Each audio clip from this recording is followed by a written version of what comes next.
Hello and welcome back to my channel. So we were learning about TDMA.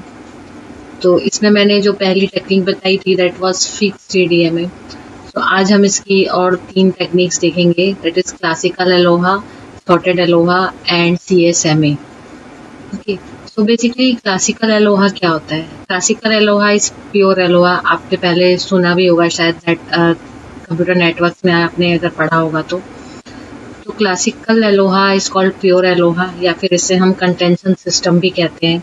So scheme was invented in the University of Hawaii and was used in Aloha net for wireless connection for several stations.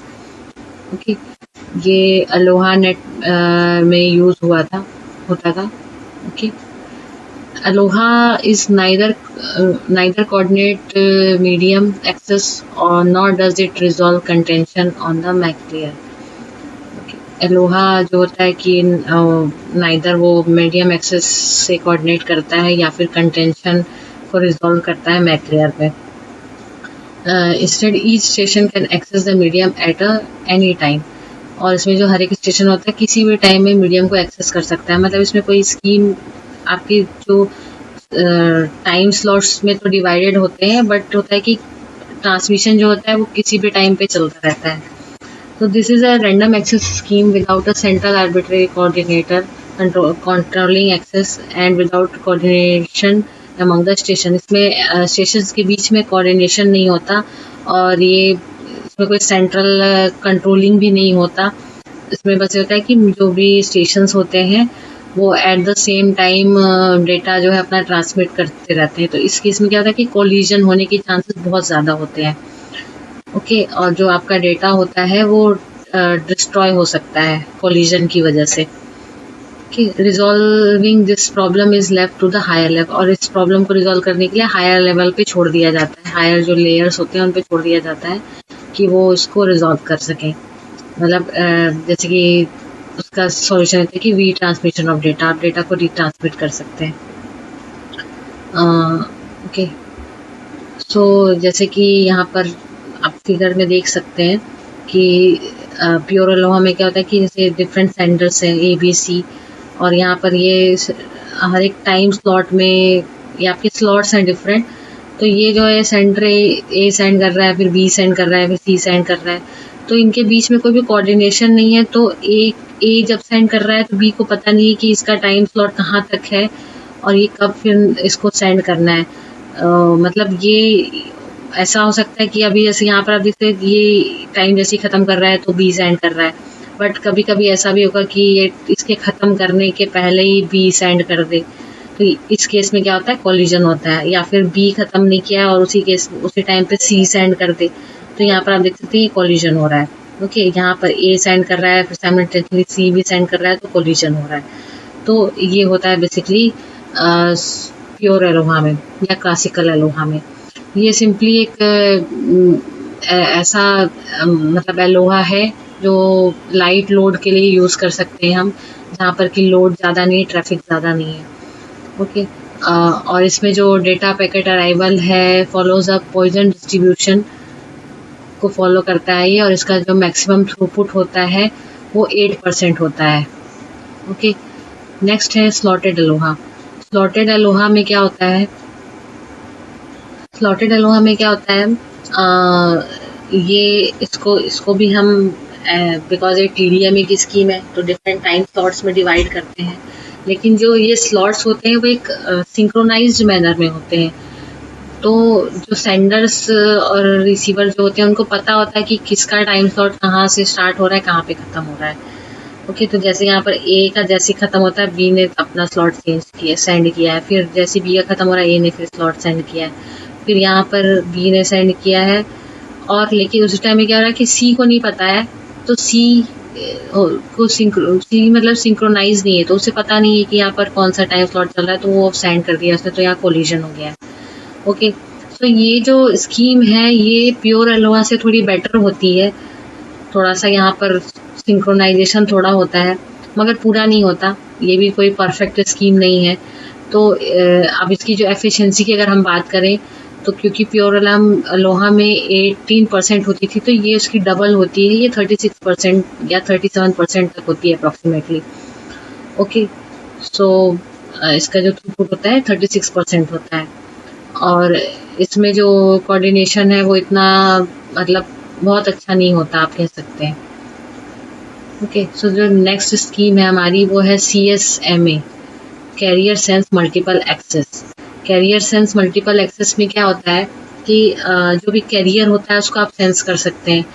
तो अब लोहा में क्या होता था कि हमें career के बारे में पता नहीं होता था, हम कैरियर को सेंस नहीं कर सकते थे। लेकिन इसमें हम क्या कर सकते हैं, हम मीडियम को सेंस कर सकते हैं और मतलब देख सकते हैं कि कोलिजन तो नहीं होने वाला। ठीक है, तो sensing the carrier and accessing the medium only if the carrier is ideal decrease the probability of a collision. Okay, तो कैरियर को सेंस करके हम कोलिजन की प्रोबेबिलिटी को कम कर सकते हैं।